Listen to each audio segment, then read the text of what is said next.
அனைத்து நல்லவங்களுக்கும் வணக்கம். நான் உங்கள் ரவிக்குமா. தினம் ஒரு தகவல் அடிப்படையில் ஜியோ பாலிடிக்ஸ். இன்றைய ஜியோ பாலிடிக்ஸில் ரொம்ப பரபரக்கக்கூடிய சம்பவம் என்னென்னா, ஆண்டனி பிளிங்கன் அங்கே போயிருக்கிறாரு. எங்கே இஸ்ரேலுக்கு பேச்சுவார்த்தை நடத்துறதுக்கு போனார் இல்லையா, அமெரிக்காவுடைய ஸ்டேட் செக்ரட்டரி.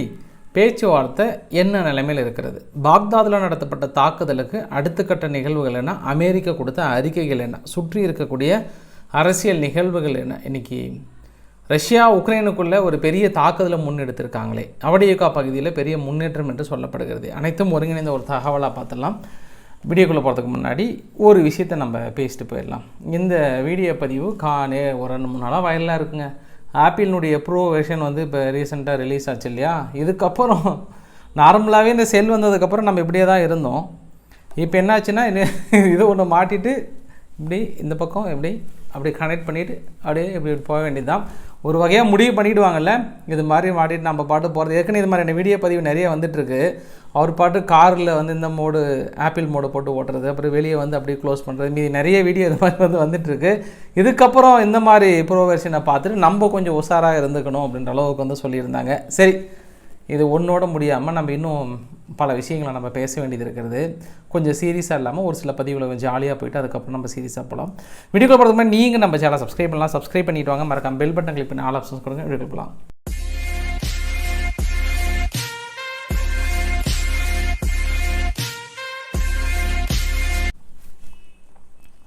மொதல் விஷயமே ஜெலன்ஸ்கி தலைவரை பற்றி பெருசாக ட்ரெண்டாக இருந்ததுங்க.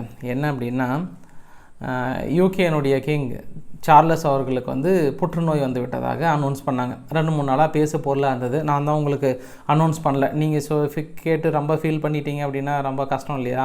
ஸோ இந்த மாதிரி அதிர்ச்சியான தகவல் உங்ககிட்ட சொல்லக்கூடாதனால தான் சரி நான் உங்ககிட்ட சொல்லாமல் இருந்தேன். ஸோ இருந்தாலும் என்ன தகவல் அப்படின்னா, இந்த ஒரு புகைப்படத்தை நீங்களே பார்த்துக்கோங்க. 2 பேரா, ஒன்று வந்து லாய்ட் அஸ்டின் அவர்களா, இன்னொரு வந்து கிங் சார்லஸ் அவர்களா. 2 பேர்த்துக்கு என்ன ஒரு ஒற்றுமை அப்படின்னா, இவர்கிட்ட பிரதானமாக ஆசீர்வாதம் வாங்கிட்டு போனவங்க புற்றுநோயால் பாதிக்கப்பட்டிருக்காங்க. இதுக்கு முன்னாடியோட ஜெலன்சியோட ஆசீர்வாதம் எப்படி இருந்தது அப்படின்னா, இந்த புகைப்படத்தை பார்த்துக்கோங்க. சவுத் ஆஃப்ரிக்கானுடைய தலைவர் போல்சனாரோ அவர்கள் வந்து இவரை பார்த்து மீட் பண்ணி போயிட்டார். இந்த பக்கம் போரிஸ் ஜான்சன் அவர்கள் பதவி எழுந்திருக்கிறாங்க. இது இல்லாமல் பின்லாந்தில் சன்னா மரீனில் தொடங்கி இவர் யாரெல்லாம் பார்த்தாங்களோ குறைஞ்சது ஒரு 7 பேர் பக்கம் பதவியை காலி பண்ணியிருக்கிறாங்க. நான் அதுக்கான எல்லா ஃபோட்டோவும் போகிறது எனக்கு டைம் இல்லை, ஆனால் நிறைய இருந்தது. அரசியல் தலைவர்கள் தான் தனது பதவியை இழந்தார்கள். யார்? ஜெலன்ஸ்கியோட ஆசீர்வாதத்தால் அப்படின்னு நினச்சோம் அப்படின்னா, கடைசியில் என்னப்பா இவர் ஆசீர்வாதம் ரொம்ப பவர்ஃபுல்லாக இருக்குது, புற்றுநோய் அளவுக்கு போயிடுச்சு அப்படின்னு பெரிய ட்ரெண்டாக இருந்தது. ஸோ இந்த ட்ரெண்டிங் நம்ம உங்ககிட்ட ஷேர் பண்ணாமல் இருந்தால் நல்லா இருக்காதுல்ல. அதனால் பெரிய அளவுக்கு ஷேர் பண்ணிவிட்டு இன்னொரு விஷயமும் உங்ககிட்ட நான் சொல்லிட்டு போயிடுறேன். இது உக்ரைனுடைய பத்திரிகைகளும் வெஸ்டர்ன் பத்திரிகைகளும் கொஞ்சம் இது பரபரப்பாக பேசியிருந்தாங்க. சும்மா ஒன்லைன் தான், ஆனால் பெரிய ஆர்டிக்கல் உள்ளே இருந்தது. ஒரு உக்ரைனுடைய டிஃபெண்டர் ஒருத்தர் என்ன பண்ணியிருக்கிறார், ஒரே சமயத்தில் 1000 பேர்த்துக்கு ஜஸ்ட் ஒரு 90 பேர் தான் கம்மி, 910 பேர் பக்கம் ரஷ்யானுடைய சோல்ஜர்ஸை கம்ப்ளீட்டாக டெஸ்ட்ராய் பண்ணிவிட்டு ஹெலிகாப்டர் ஒன்று சுட்டு வீழ்த்திட்டார். எத்தனை நாள்? ஒரு நாளில் 910 பேருக்கு நியர் 1000 பக்கம் வந்து சுட்டு வீழ்த்திருக்கிறார் ஒரு டெஃபெண்டர். அப்படின்னா ஒரு உக்ரைனுடைய வீரர் அப்படின்னா என்னங்க நடக்குது அங்கே காலத்தில், என்ன நடக்குது? சும்மா மனுஷன், அதாவது வீடியோ கேமில் கூட இந்த அளவுக்கு சுட முடியாதுன்றாங்க, ஆனால் அந்த அளவுக்கு சுட்டுருக்குறாங்க. இது உக்ரைனுடைய பத்திரிகைகள் பெரிய அளவுக்கு எழுதியிருக்காங்க. ஸோ நம்புறவங்கன்னா நம்பாதவங்க ரத்தங்கக்கு அப்படிமா தான், நம்பினா சோறு, நம்மளோட ரத்தங்கக்கு வேதான். அதனால் நீங்கள் நம்பிடுங்க இந்த விஷயத்தை. நம்ம இதுக்கப்புறம் நம்ம பெரிய விஷயத்தை பேச போகிறோம், அவ்வளோதான். இதுக்கப்புறம் ரொம்ப நான் சீரியஸாக பேச போகிறேன், ஜோக்கெல்லாம் கிடையாது, ரொம்ப சீரியஸான விஷயம். காரணம் என்ன அப்படின்னா, ட்ரோன் தாக்குதல் ஒன்று நடந்திருக்கிறது. எங்கே அப்படின்னா, பாக்தாத் பகுதிக்குள்ள தாக்குதல் நடந்திருக்கிறது. நம்மளுக்கு இன்றைக்கி ஒரு கிளியர் விஷன் கிடச்சிருக்கு எந்த பகுதியில் என்னன்ட்டு. அதற்கு முன்னாடி அமெரிக்கா தரப்பில் கொடுக்கப்பட்ட அறிக்கைகளை நம்ம தெளிவாக பார்த்துடலாம். என்ன கொடுத்துருக்காங்க அப்படின்னாங்கன்னா, சுமார் 9:30 PM February 7 எங்களோட ஃபோர்ஸஸ் வந்து யூனிலேட்ரல் ஸ்ட்ரைக் இன் ஈராக். எதுக்காக அப்படின்னாங்கன்னா, ஒரு சர்வீஸ் மெம்பர் யார் அப்படின்னா காட்டிப் ஹெஸ்போலானுடைய கமாண்டர். எதுக்காக அப்படின்னாங்கன்னா, for directly planning and participating in attack on US forces. USS ஃபோர்ஸஸுக்கு மேலே டைரெக்டாக இவர் தான் இன்வால்வ் ஆகிருந்தார். டைரக்ட் பிளான் பண்ணி கொடுத்தது எல்லாமே இவர் தான். அதனால் நாங்கள் இவர் வந்து கொலட்ரல் டேமேஜ். இதில் என்ன இன்னொரு விஷயம் அப்படின்னா, சிவிலியன்ஸ் யாரும் இறக்கல, அவர் மட்டும் தான் கரெக்டாக யார் தேவையோ அவங்கள மட்டும்தான் சுட்டு வீழ்த்திருக்கோம். எங்களோட ஆப்ரேஷன், எங்களோட வீரர்களை காப்பதற்காக எங்களோட ஆப்ரேஷன் இனி தொடரும் அப்படின்னு இருக்காங்க. கரெக்டு தான். உங்களுடைய வீரர்களை பாதுகாப்பதற்காக உங்களுடைய தாக்குதல்கள் தொடரும், கரெக்டு தான். அது உங்கள் நாட்டுக்குள்ளே போய் பண்ணிங்கன்னா பரவாயில்ல, ஈராக்குக்குள்ளே ஏன் பண்ணுறீங்க அப்படின்னு தான் இங்கே கேள்வியே. இங்கே வந்து நீங்கள் ஆக்கிரமிக்கிறது இல்லாமல் ஈரானுடைய அரசாங்கம் வெளியேறுன்னு சொல்கிறாங்க, யாருமே சொல்லாமல் நீங்கள் அங்கே போய் உக்காந்துக்கிட்டு அங்கே ஒரு தாக்குதல் நடத்திட்டு இதுதான் காரணம்னு சொல்லணும். பார்த்தீங்க, அதுதான் விமர்சனத்துக்குள்ளாக்கப்படுது. ஏன்னா இன்றைக்கி யார் யார் அறிக்கைகள் கொடுத்துக்கிறாங்க அப்படின்றதுக்கு முன்னாடி இன்னொரு பதிவு நம்ம பார்த்துடலாம். இந்த வரைபடத்தில் நம்ம இன்றைக்கி கொஞ்சம் தெளிவாக பார்த்துடலாம். ஈராக்கில் நடத்தப்பட்ட தாக்குதலில் இந்த ஃபஸ்ட்டு மேலேருந்து வந்தோன்னா அன் அல் அசாத் பேஸில் இருந்து MQ-9A ரீப்பர் ட்ரோன் மூலிமா ஒரு தாக்கல் நடத்தினாங்க. இது முழுக்க 2 நாளாக வாட்ச் பண்ணியிருக்காங்க. மேலே இருந்தே ஒரு 48 ஹவர்ஸுக்கு மேலே இருந்திருக்கிறது. அவரது ஜியோ லொக்கேஷனை டேக் பண்ணி இந்த ஜியோ லொக்கேஷனை அந்த MQ-9A ரீப்பர் ட்ரோனை கனெக்ட் பண்ணிவிட்டு அக்யூரேட்டாக தாக்கல் நடத்தியிருப்பதாக வந்து அமெரிக்க தரப்பில் சொல்லியிருக்காங்க.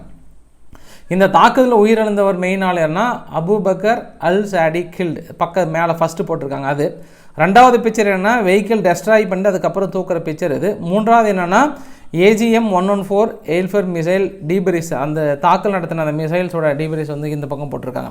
அப்படியே நம்ம இந்த சைடு வந்து பார்த்தோம் அப்படின்னா 3 பேர் அவரோட பயணித்த இன்னும் முக்கியமான கமாண்டர் ராஷ்டன் ஒருத்தர் இறந்து போயிட்டாங்க. க்ரீன் ஜோன் ஒன்று போட்டிருக்கு.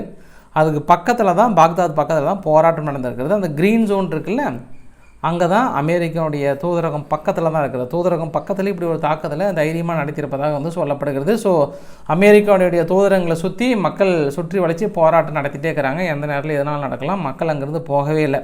இது அங்கே இருக்கக்கூடிய சூழ்நிலைகள். Popular Front of Liberation of Palestine என்ன சொல்லியிருக்காங்கன்னா, மிக கடுமையான கண்டனம் தெரிவிச்சிருக்கிறாங்க. அமெரிக்கா தாங்க மெயின் ஸ்பான்சரு ஆர்கனைசேஷன் ஆஃப் டெரரிஸுக்கு, ஒட்டுமொத்த உலகத்துக்கும். பட் அவங்களே இது மாதிரி ஒரு ப்ரூட்டல் அட்டாக் நடத்துறது வந்து நாங்கள் ஏற்றுக்கவே மாட்டோம், இதுக்கான விளைவுகளை சந்திப்பார்கள்னு இருக்காங்க. ஈராக்கினுடைய ஆர்ம்டு ஃபோர்ஸஸ் என்ன சொல்லியிருக்காங்கன்னா, இது வந்து ஒரு இர்ரெஸ்பான்சிபிள் ஆக்டிவிட்டி, எங்கள் பகுதிக்குள்ளே நடத்தப்படுகிற இந்த தாக்குதல் பொறுத்த வரைக்கும் இர்ரெஸ்பான்சிபிள் ஆக்டிவிட்டி. நாங்கள் கண்டிப்பாக இது வந்து ஒரு அசாசினேஷன் ஆப்ரேஷன், அதாவது இது படுகொலை செய்யப்பட்ட ஒரு தாக்குதல் நாங்கள் எடுத்துக்க போகிறோம். இதற்கான இன்னும் பிளா ஒரு சில டைலாக்லாம் வந்து சொன்னாங்க. அது நம்மளுக்கு வேண்டாம். நம்மளுக்கு அமெரிக்கா இஸ்ரேல் பேச்சுவார்த்தை என்ன நடந்தது, லெட்ஸ் மேக் ஏ டீல் வந்து ஓகே ஆயிடுச்சா அப்படின்னா, நம்ம நேரத்தில் அரசல் பொருசெல்லாம் பேசணும் இல்லையா. பிளிங்கன் என்ன பண்ணிட்டாரு, வார் கேபினெட் மினிஸ்டர்ஸ் அப்படின்னு ஒரு 15 பேர்த்துக்கு மேலே இருப்பாங்க. அந்த 15 பேர்த்துக்கு மேலே போய்ட்டு நடுவில் உட்காந்துட்டு பேச்சுவார்த்தையை தொடங்குறாங்க. அப்படி பேச்சுவார்த்தையை தொடங்கினதுக்கப்புறம் அது இதுன்னு ஒரு மணி நேரம் பக்கம் பேசுகிறாங்க.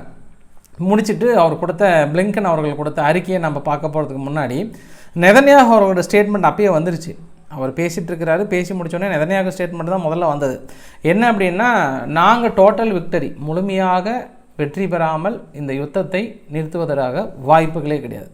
நெருங்கிட்டோம், சம்பவ இடத்த நெருங்கிட்டோம், இன்னும் ஒரு கொஞ்சம் தான் இருக்குது, அந்த கொஞ்சம் மட்டும் விட்டிங்கன்னா போதும், கடைசி நேரத்தில் வந்து இது மாதிரி தடுக்காதீங்க, முடிச்சிட்டோம் அப்படின்ற அளவுக்கு யார் நெதன்யாகு தரப்பில் வந்து சொல்லியிருக்கிறா ஒரு கான்ஃபிடென்ட்டாக. சரி, இப்போ இந்த பக்கம் தெளிவாக வந்ததுக்கப்புறம் ஆண்டனி பிளிங்கன் அவர்கள் ஒரு டைலாக் சொல்லணும் இல்லையா. அவரோட டைலாக் நம்ம இது கொஞ்சம் ஒரு வரி கூட விடாமல் மிஸ் பண்ணாமல் கரெக்டாக உங்களுக்கு சொல்கிறேன் பாருங்கள். அதாவது, மீதமுள்ள அனைத்து கைதிகளையும் விடுவிக்க கலந்து ஆலோசித்து எனது இது வந்து 5வது வருகை அப்படின்னு சொல்லியிருக்கிறாரு. இந்த முன்மொழிவுக்கு அம்மாஸ் அளித்த பதிலில் ஏகப்பட்ட விஷயங்கள் இருக்கிறது. ஆனால் காசாவில் நூற்றுக்கணக்கானோர் பட்டினியால் அவதிப்படுகின்றனர், நிறைய கொலைகளும் வந்து தொடர்கின்றது. காசாவில் நடந்த போர்களில் பொதுமக்களை பாதுகாக்க வேண்டிய அவசியம், மேலும் உதவிகளை வழங்க வேண்டிய அவசியம் நான் 1க்கும் மேற்பட்ட முறைகளில் வலியுறுத்தினேன். பாலஸ்தீன மக்கள் அதிக உதவிகளுக்கு வழங்கிய நாடு யாருன்னா அமெரிக்கா தான். அதனால் மேலும் நாங்கள் உதவி வழங்கக்கூடிய நோக்கத்தில் நாங்கள் சொல்கிறோம். காசா வந்து மதிப்பீடு நடத்தி வருகிறோம்னு இருக்காங்க. மறுமதிப்பீடு அப்படின்னா மீண்டும் வேறு ஏதாவது உதவிகளை செய்ய முடியுமா அப்படின்ற மாதிரி வந்து சொல்லியிருக்காங்க. அதே போல் யுஎன்ஏனுடைய ஊழியர்கள் இருக்காங்க இல்லையா, அக்டோபர் 7ஆம் தேதி பயங்கரவாத செயல்களில் ஈடுபட்டாங்க இல்லையா, அவங்க மேலும் இது போன்ற செயல்களில் ஈடுபடாது இருக்க வேண்டும். ஃபைனலாக அவரோட மொத்த டைலாக்கையும் சேர்த்து ஒரு லைனில் சொல்லணும் அப்படின்னா, காசா அதான் ஹமாஸினுடைய நடவடிக்கையால் பொதுமக்கள் நிறைய பேர் இருக்கிறாங்க. அதே போல் இஸ்ரேலும் பொதுமக்கள் மீது தாக்கல் நடத்தாமல் இருக்கிறது உறுதி செய்ய வேண்டும். ஹமாஸ் சொல்லப்படுகிற கோரிக்கைகளை இப்போதைக்கு ஏற்றுக்கொள்கிற மாதிரி நிறைய விஷயங்கள் இல்லை, நாங்கள் பேச்சுவார்த்தை நடத்திட்டுருக்கோம் அப்படின்ற ஒரு வார்த்தையை சொல்கிறாங்க. ஸோ ஹமாஸ் கொடுக்குற கோரிக்கைகள் ஏற்றுக்கிற மாதிரி இல்லை அப்படின்ற ஒரு விஷயத்தை அண்டர்லைன் பண்ணிட்டாங்க. இது இன்னும் கொஞ்ச நாள் போகும் அப்படின்னா முதல்ல பிணையகதிகளை வாங்கலான்ற மாதிரி சொல்லியிருக்காங்க. பாலஸ்தீனத்தில் இருக்கக்கூடிய பிரசிடென்ட் அப்பாஸ் அவர்கள்கிட்டையும் நான் பேசிட்டு உங்களுக்கு ரிசல்ட்டை சொல்கிறேன்னு இருக்காங்க. ஸோ இஸ்ரேல் தரப்பில் ரொம்ப ஸ்ட்ராங்காக இருக்கிறாங்க. அதே மாதிரி அமெரிக்காவும் வந்து எப்படியாவது பிணைய கைதிகளை எடுக்கணும்னு நினைக்கிறாங்க. ஸோ பார்க்கலாம் என்ன நடக்க போகிறது என்று. ஆனால் ஒரு மறைமுக எச்சரிக்கை என்ன கொடுத்துருக்காங்கன்னா, நீங்கள் பிணைய கைதிகளை பிடிச்சி வச்சுட்டு இருக்கிறதுனால நிறைய அப்பாவி மக்கள் இறந்துட்டு இருக்காங்க, அதை வந்து ஹமாஸ் தரப்பில் தடுப்பதை உறுதி செய்ய வேண்டும் அப்படின்னா வெளிப்படையாக அவர் என்ன சொல்ல வர்றாருன்னா, அப்படி இல்லைன்னா அவ்வளோதான் அப்படின்ற மாதிரி சொல்ல வர்றாரு. அமைதி பேச்சுவார்த்தை நடத்த போயிட்டு கடைசியில் இது எங்கே போய் சேர்த்துவாங்கன்னா பாலஸ்தீனத்துக்கிட்ட போய் சொல்லிவிடுவாங்க, இது மாதிரி தான்பா அவங்க ரெடியாக இருக்கிறாங்க, அவங்க விட தயாராக இல்லை அப்படின்னு சொல்லி. ஏன்னா தொடர்ந்து தலைவர் சுற்று வட்டாரத்திலே இருக்கிறாங்க. அதே மாதிரி ஹமாஸினுடைய முக்கியமான தலைவர்கள் சைரோவுக்கு போயிட்டு பேச்சுவார்த்தை நடத்திட்டு இருக்காங்க. ஸோ பார்க்கலாம். அதைத் தொடர்ந்து காசா பகுதிக்குள்ளார இன்று ரஃபாக்குள்ளார ஒரு பெரிய ஆப்ரேஷனை தாக்கல் நடத்தியிருக்காங்க. யார்? ஆண்டனி பிளிங்கன் அங்கே பேச்சுவார்த்தை நடத்திட்டு இருக்கிறார், அமெரிக்காவோட ஸ்டேட் செக்ரட்டரி. அதே சமயத்தில் இங்கே வந்து ரஃபா பகுதிக்குள்ளே ஒரு தாக்கல் நடத்தியிருக்காங்க. ஒட்டுமொத்தமாக காசா பகுதிக்குள்ளே நடந்த தாக்குதலில் 130 பேர் இறந்து போனதாக காசானுடைய ஹெல்த் மினிஸ்டர் வந்து அனௌன்ஸ் பண்ணியிருக்காங்க. ரஃபா சிட்டியோட சவுத்து சைடு, அந்த சைடில் மட்டும் நடத்தப்பட்ட தாக்குதலில் 16 சிவிலியன்ஸ் வந்து இறந்து போயிருக்காங்க அப்படின்ற மாதிரி சொல்லியிருக்காங்க. ரஃபா பகுதியில் 1.2 மில்லியன் பீப்புள் அந்த பகுதியில் இருக்காங்கன்ற மாதிரி சொல்லியிருக்காங்க. ஸோ ஓவராலாக 3 லட்சத்துக்கு மேலே சிவிலியன்ஸ் வந்து இஸ்ரேல் ஃபோர்ஸஸ் சுத்தமாக சரவுண்ட் பண்ணியிருக்காங்க அப்படின்ற மாதிரி வந்து சொல்லியிருக்காங்க. ஃபைனலாக இறந்து போனது 27,840 பேர் இறந்து போயிருக்கிறாங்கன்ற மாதிரி தகவலை சொல்லியிருக்காங்க. அதே போல் பதில் தாக்குதல் ஹிஸ்புல்லாவில் இருந்தும் சரி, இந்த பக்கம் ஹமாஸ் தரப்பில் நடத்தப்பட்ட பதில் தாக்குதல் டசன்ஸ் ஆஃப் சோல்ஜர்ஸ், ஒரு 12க்கும் மேற்பட்ட ரஷ்யானுடைய சோல்ஜர்ஸ் இன்று இறந்திருக்கிறாங்க. அந்த தகவலையும் இன்று உறுதிப்படுத்தியிருக்காங்க. ஸோ டோட்டலாக 227 பேர்த்துக்கு மேலே அவங்க பக்கம் இறந்து போனதாக வந்து சொல்லப்படுகிறது.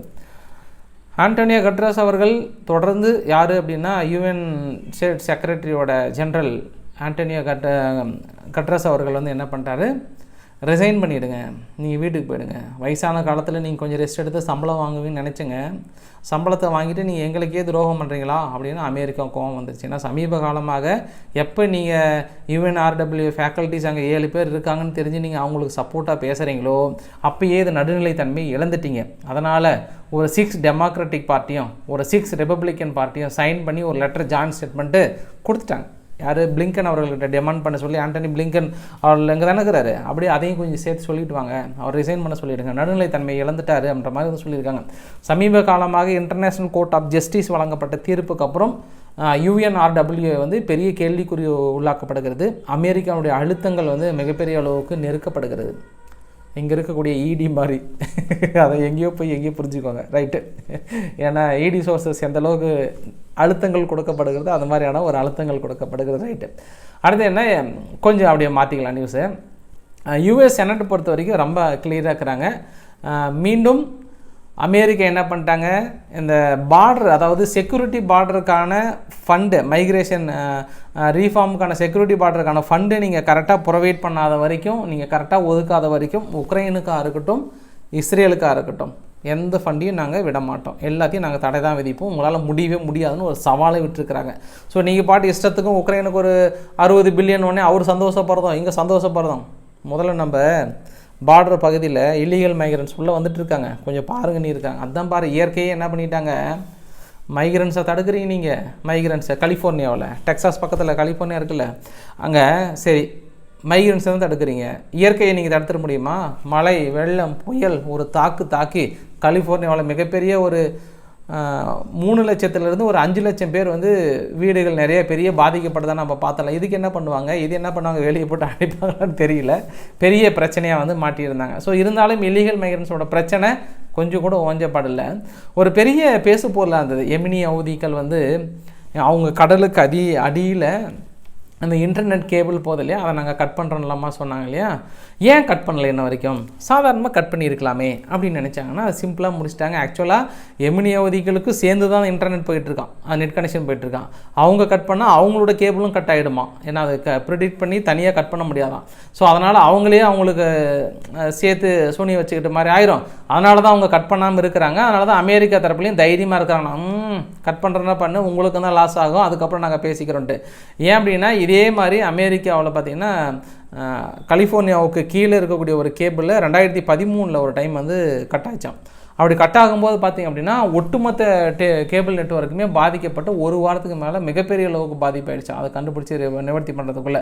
ஸோ அதனால் கட் பண்ணால் அங்கே மட்டும் இல்லை, நம்மளும் சேர்ந்து பாதிக்கப்படணும் தான் கட் பண்ணாமல் இருக்காங்க. இன்னொரு விஷயம் கூட சொல்கிறேன், கருங்கடல் பகுதியில் கூட இதே ரஷ்யா இன்னும் கூட கட் பண்ணியிருக்கும், ரஷ்யாவும் சேர்ந்து பாதிக்குன்றதுனால தான் அந்த இன்டர்நெட் கேபிளை கட் பண்ணாமல் இருக்காங்க. ஆனால் வெஸ்டர்ன் மீடியா தொடர்ந்து அதை எழுதிட்டே இருந்தாங்க, இல்லை அவங்க கட் பண்ண போகிறாங்கன்ற மாதிரிலாம் வந்து.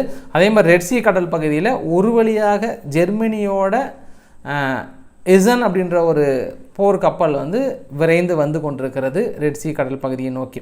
சுமார் 240 சோல்ஜர்ஸுக்கு மேலே பெரிய அளவுக்கு ட்ரைனிங் மேற்கொண்டு எமினி ஹவுதிகளோட தாக்குதலை முறியடிப்பதற்காக, குறிப்பாக யூரோப்பியனுடைய கப்பல்கள் வந்தால் சுடப்படுறது இல்லையா, அந்த தாக்குதலை முறியடிப்பதற்காகவும் வந்து கொண்டிருப்பதாக வந்து சொல்லப்படுகிறது. ஸோ ஒரு வழியாக யூரோப்பிய யூனியன் தள்ளி நின்று இப்படி வேடிக்கை பார்த்தாங்க, என்ன நடக்குது அப்படின்னு வேடிக்கை பார்த்தாங்க. இல்லை இப்போ நாங்கள் பக்கத்துலேருந்தே வேடிக்கை பார்க்குற மாதிரி வந்து சொல்லியிருக்காங்க.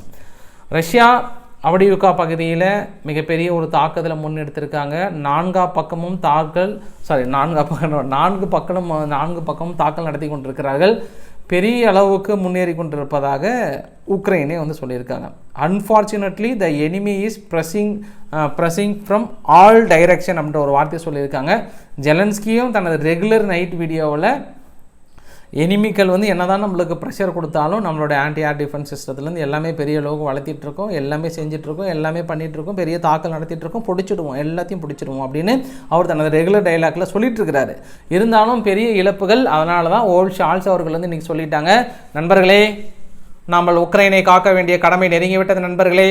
காரணம் என்னவென்றால் ஆயுதங்கள் குறைந்து கொண்டே இருக்கிறது, நம்மளது வாக்குறுதிகள் என்னவாகிவிட்டது, தேர்தல் வாக்குறுதி போல இருக்கக்கூடாது, இந்த வாக்குறுதிகள் நம்ம முடிந்த அளவுக்கு செயல்படுத்த வேண்டும், ஆனால் உடனடியாக நம்மளது ஆயுதங்களை கொடுத்து விடுங்கள், இல்லை என்றால் ஆபத்தில் போய் முடிந்துவிடும் அப்படின்னு ஒரு மிகப்பெரிய ஒரு அறிக்கை வந்து கொடுத்துருக்கிறாரு. சரி, இந்த அறிக்கையினால ஓம் ஷால்ஸனுடைய மாற்றம் என்ன அப்படின்னா, இவங்க தான் பெரிய அளவுக்கு டைலாக் கொடுத்து ஆயுதங்கள் கொடுக்காமல் இருந்தாங்க. நிறைய ஆயுதங்கள் குறைஞ்சிட்டே வருது உக்ரைனுக்கிட்ட, இருக்கிற ஆயுதங்களை வச்சு சமாளிச்சிட்டாங்க. இருந்தாலும் உக்ரைனுக்கு அந்த பவர் இருக்குங்க. ஒரே ஒரு ஆள் 1000 ரஷ்யாவுடைய சோல்ஜர்ஸை ஒரு நாளில் சுட்டு வீழ்த்திருக்கிறாரு அப்படின்னா, இந்த மாதிரி ஒரு 5 பேர் இருந்தால் போதாது, லட்சக்கணக்கில் இருந்தால் கூட என்னங்க, ஹாலிவுட் படத்தையே மிஞ்சிட்டாங்க.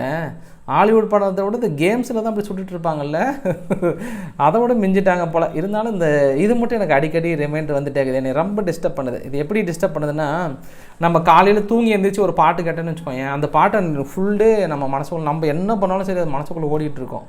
அந்த மாதிரி உங்களுக்கு ஃபீல் இருக்கா இல்லைங்களா?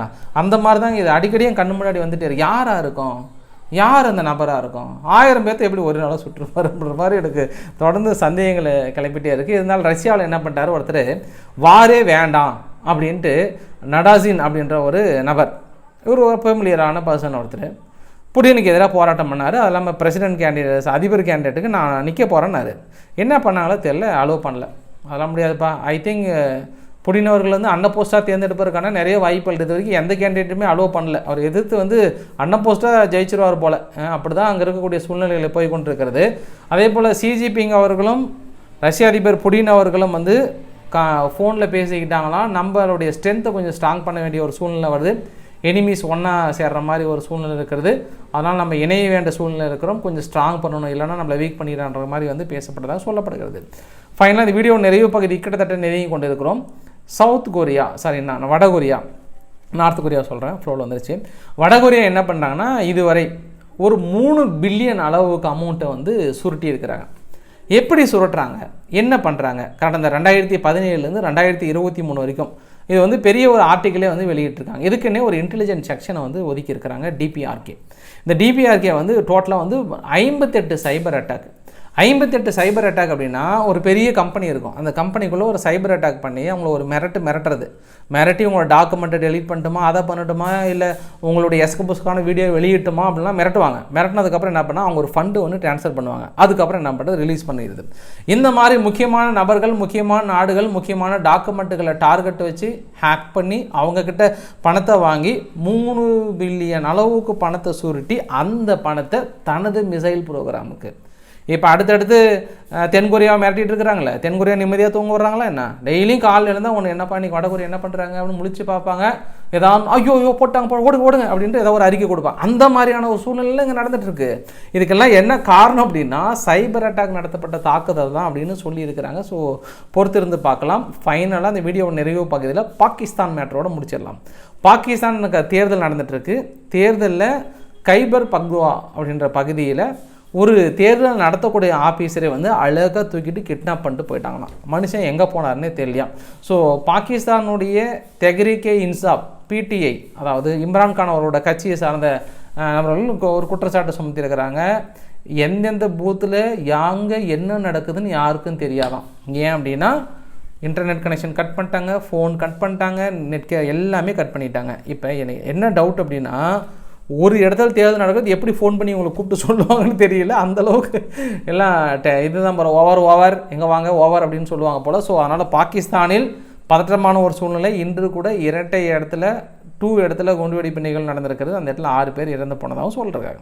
ஸோ இன்றைக்கு ஓரளவுக்கான தகவலை கவர் பண்ண நினைக்கிறேன். இன்னும் கொஞ்சம் ஷாக்கிங் சர்ப்ரைஸாக இருந்திருக்கும். நேரத்துலேயே வந்துட்டேன்றதுனால வேறு கொஞ்சம் அவசர வேலையாக இருந்தது. ஸோ பிடிச்சிருந்தால் லைக் பண்ணுங்கள், ஃப்ரெண்ட்ஸுக்கு ஷேர் பண்ணுங்கள், சப்ஸ்கிரைப் பண்ணுங்கள். ரவிக்குமார் சோமு சேனல். நன்றி, வணக்கம்.